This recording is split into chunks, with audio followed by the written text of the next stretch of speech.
एक जंगल में बहुत सारे पशु पक्षियों के बीच एक उल्लू भी रहता था। वो दिन भर सोता और रात को जागता रहता। एक बुलबुल ने उसे दिन में आवाज दी, उल्लू भैया, अरे अब तो उठ जाओ, सारा जंगल जाग रहा है और तुम सो रहे हो। उल्लू ने बुलबुल की बात का कोई जवाब नहीं दिया और उसकी सोने की प्रक्रिया जारी रही। अजीब पक्षी हो, मैं जगा रहा हूँ और तुम सोए पड़े हो। अरे बुलबुल की दुम, मैं रात भर जंगल की रक्षा के लिए जागता हूँ और दिन में सोता हूँ। तुम क्या चाहते हो, मैं रात दिन जागता ही रहूँ? तुमने कब मेरी रक्षा की? हाँ, हमारी नींद में खलल डालने के लिए शोर जरूर मचाते हो, रात भर जंगल का चक्कर लगाते हो। अब जाओ यहाँ से, मुझे सोने दो। मुझे भगा रहे हो? समझ लो सुनहरा मौका गवा रहे हो। सुनहरा मौका? अरे खुलकर बताओ। अरे मैं तो तुम्हें टेकरी वाले शुतुरमुर्ग की तरफ से निमंत्रण देने के लिए बुलाने आया था। अब तुम नहीं तैयार हो तो कोई बात नहीं, मैं चलता हूँ। मैं तो चलकर दावत खाऊंगा, मजे उड़ाऊंगा। तुम सोए हो, सबको यही बताऊंगा। अरे रे रे रे रे, रुको बुलबुल भाई, तुम तो यार नाराज हो गए। पहले क्यों नहीं बताया? अच्छा किया मुझे जगाया। अब तो मैं क्या, मेरी भूख भी जाग गई, नींद तो कब की भाग गई है। अच्छी बात है, उठो फिर उड़ो और पहुंच जाओ टेकरी पर। बड़े अच्छे अच्छे व्यंजन बने हैं। ठीक है, मैं चलता हूँ। इतना कहकर बुलबुल तो वहाँ से उड़ गया, लेकिन उल्लू के लिए परेशानी खड़ी हो गई। वो जैसे ही अपने घोंसले से उड़ा, उड़ते उड़ते पेड़ से टकरा गया। दरअसल दिन में उसे दिखाई नहीं पड़ रहा था। अरे मैं तो दावत खाने जा रहा था, ये पेड़ कहाँ से बीच में आ गया? आया तो आया, मुझसे ही टकरा गया। उल्लू वहाँ से उठा और फिर उड़कर चला। उड़ते उड़ते टेकरी तो नहीं मिली, वो बड़े पहाड़ से टकरा गया। अरे ये पहाड़ इतना बड़ा हो गया, लेकिन अक्ल एक पैसे की नहीं। इतने नेक काम करने के लिए जा रहा हूँ और ये मुझसे ही टकरा गया। अरे कोई इसे समझाए, मेरे रास्ते से हटाए। अरे उल्लू की तुम, ये भी नहीं समझे तुम? रास्ते में पहाड़ नहीं, तुम आ गए। वो तो अपनी जगह पर खड़ा है, तुम ही अक्ल के दुश्मन हो। अरे भैया, 2 बार टक्कर खा चुका हूँ। ये दावत तो बड़ी महंगी दिख रही है। टेकरी का रास्ता किधर बता दो, हो सके तो वहाँ तक पहुँचा दो। देखो भैया, तुम इस दिशा में कहाँ जाओगे? आगे जाकर क्या नदी में गोते खाओगे? मैं तो दावत खाकर आ रहा हूँ, अपने घर जा रहा हूँ। मुझे अब लौट कर नहीं चलना है, तुम्हारे साथ उल्लू नहीं बनना है। तुम एक काम करो, इधर पूरब दिशा में सीधे चले जाओ, जाकर टोकरी पर दावत का मजा उड़ाओ।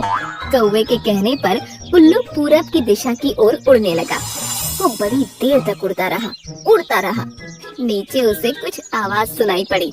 वो तेजी से नीचे उतर गया और ये क्या, नदी के पानी में गिर गया। एक कछुआ निकलकर बाहर आया और उल्लू की हालत देखकर फरमाया, उल्लू भाई, ये क्या गजब ढा रहे हो? पक्षी होकर नदी में गोता लगा रहे हो? भैया मैं तो इसे टेकरी समझकर दावत खाने नीचे आया था। एक कौवे ने मुझे यही रास्ता दिखलाया था। अरे उल्लू भाई, इस कौवे ने तुम्हें मूर्ख बनाया है, तुम्हें गलत रास्ता बताया है। ये भी सब समझ सकते हैं कि उल्लू को उल्लू बनाया है। कबूतरी मंजरी आज बड़ी बेसब्री से अपने अंडों को निहार रही थी। उसे नन्हे मुन्ने बच्चों का इंतजार था। एक रंजन तोता भी पास में बैठकर मंजरी की खुशी को परख रहा था। एक अंडा फूट गया और एक सुंदर बच्ची बाहर आ गई। आओ आओ गुड़िया, स्वागत है, बड़ी प्यारी तुम्हारी रंगत है। कुछ देर बाद दूसरा अंडा भी फूटा, तब उसमें से एक दुबला पतला और काले रंग का एक बच्चा बाहर आ गया। मंजरी को भी आश्चर्य हुआ, लेकिन माँ के लिए सब बच्चे प्यारे होते हैं। आओ आओ राजा, तुम्हारा स्वागत है। पहले बहना आई, फिर भाई को लाई। मंजूरी बहन, खुशी की घड़ी आई है, बधाई हो बधाई। दिल से धन्यवाद भाई। इतने में कबूतर गोगा भी आ गया। बच्चे को देखकर तो वह खुश हो गया, लेकिन बच्चे के काले रंग और कमजोरी को देखकर वह मुंह बिचकाने लगा। अरे मंजूरी, ये काला कमजोर बच्चा कहाँ से ले आई? यह क्या कह रहे हो? यह सांवला सलोना हमारा ही बेटा है। खबरदार जो इसके बारे में ऐसी वैसी बात कही। इसका नाम मैंने राजा रखा है। अरे मंजूरी, हम दोनों कैसे हैं और ये कैसा है? मेरे समझ में नहीं आ रहा, ये ऐसा क्यों है? क्या हुआ, जो भी है जैसा भी है, हमारा अपना बेटा है। इसके मुखड़े की बनावट मुझे बहुत अच्छी लगती है। यह बड़ा होकर बांका कबूतर बनेगा। इसकी चोंच भी बड़ी प्यारी है। तुम्हारी सोच बड़ी प्यारी है। माँ की सोच ऐसी ही होती है, उसे अपने बच्चे सबसे ज्यादा प्यारे लगते हैं। मंजरी कबूतरी ने बड़े प्यार से दोनों बच्चों को पालना शुरू कर दिया। दोनों बच्चे कुछ बड़े हो गए थे और आसपास के चिड़िया के बच्चों से घुलना मिलना चाहते थे। दूसरे पक्षी राजा को बड़ी हेय दृष्टि से देखने लगे और मजाक उड़ाने लगे। बहना कितनी सुंदर है, भाई पूरा बंदर है। पतलू पहलवान घर में बैठा करो, बाहर चलोगे गिर जाओगे, धूप में काला जामुन नजर आओगे। मेरे राजा भैया को कुछ मत कहो, वह तुम सबसे अच्छा है। वाह रे राजा भैया, दिखे टूटा दरवाजा और नाम रख दिया राजा। राजा भैया यहाँ से चलो, यहाँ सब हमारी कदर नहीं जानेंगे, अब हम इनके साथ कभी नहीं खेलेंगे। राजा को उनकी बातों से बड़ा दुख हुआ था, लेकिन वह कुछ बोल नहीं पाया था।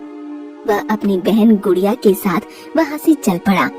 वह जानता था कि उसकी बहन उसे बहुत प्यार करती है, इसलिए वह उसकी तरफदारी करती है। राजा जिस पेड़ पर रहता था, उस पेड़ के पक्षी भी उसका मजाक उड़ाते थे। यहाँ तक कि एक दिन एक कौवे ने भी उसका दिल दुखाया। राजा पेड़ पर से उड़ा और कमजोरी के कारण बीच में ही थक गया और लौटकर फिर पेड़ पर आ गया। अरे राजा, तुम पेड़ से दूर मत जाया करो। तुम शक्ल सूरत से हमारी बिरादरी के लगते हो, हमारी टोली में शामिल हो जाओ। एक बात है, कमजोर हड्डी वाले पक्षी हो, तुम्हें हमारे दल में पीछे रहना होगा।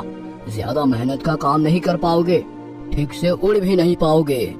राजा को बहुत दुख हुआ और अपने आप पर उसे गुस्सा भी आया। वह वहाँ से दूर जाकर एक झाड़ी में बैठ गया।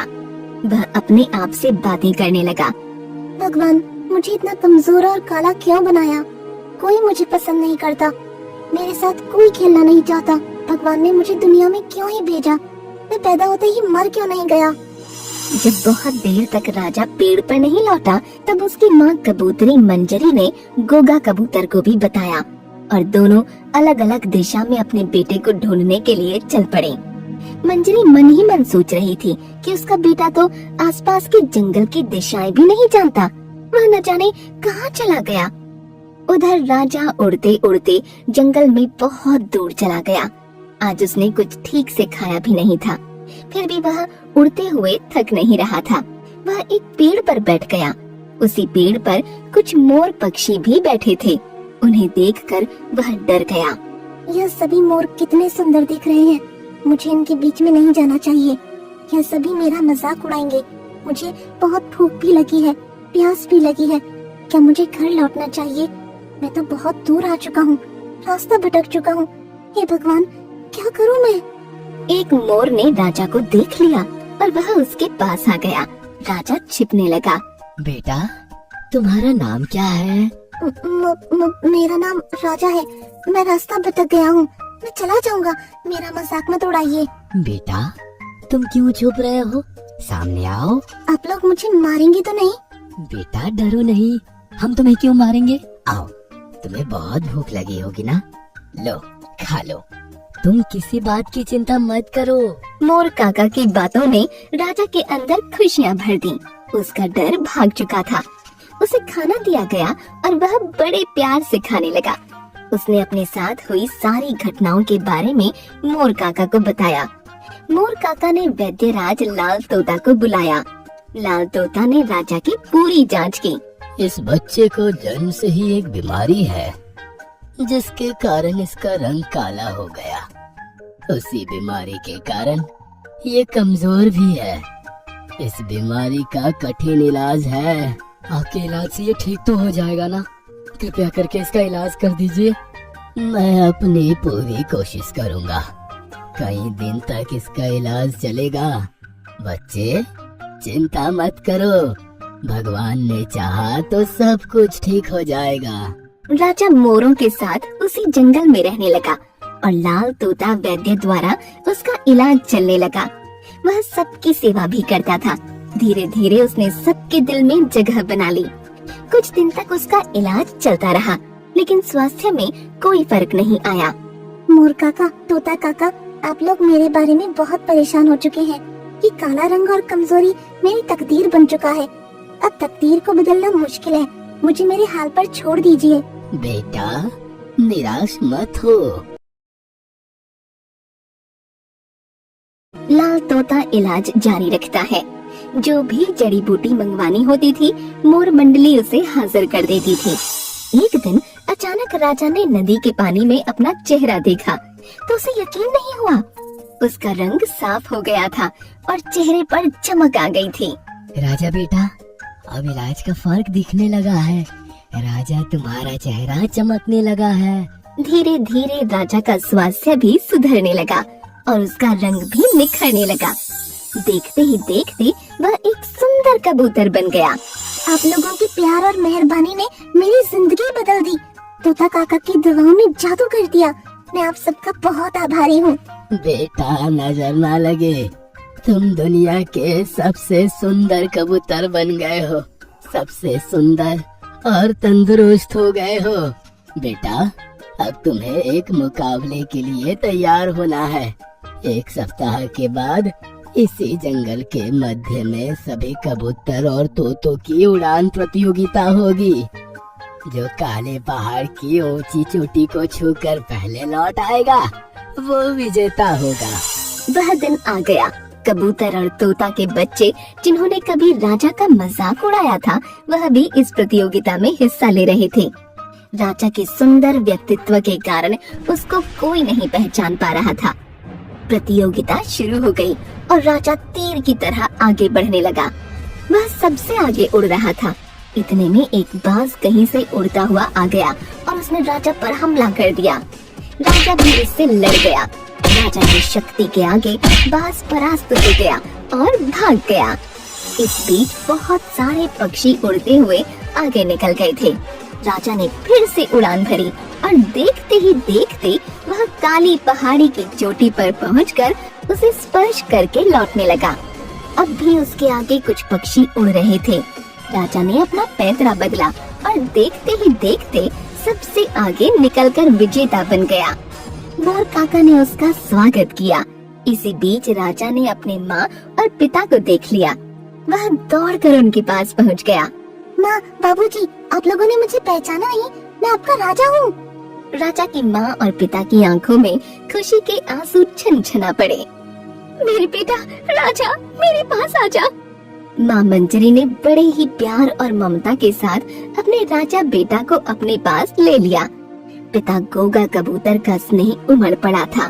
उसी समय चारों तरफ खुशी की बहार आ गई।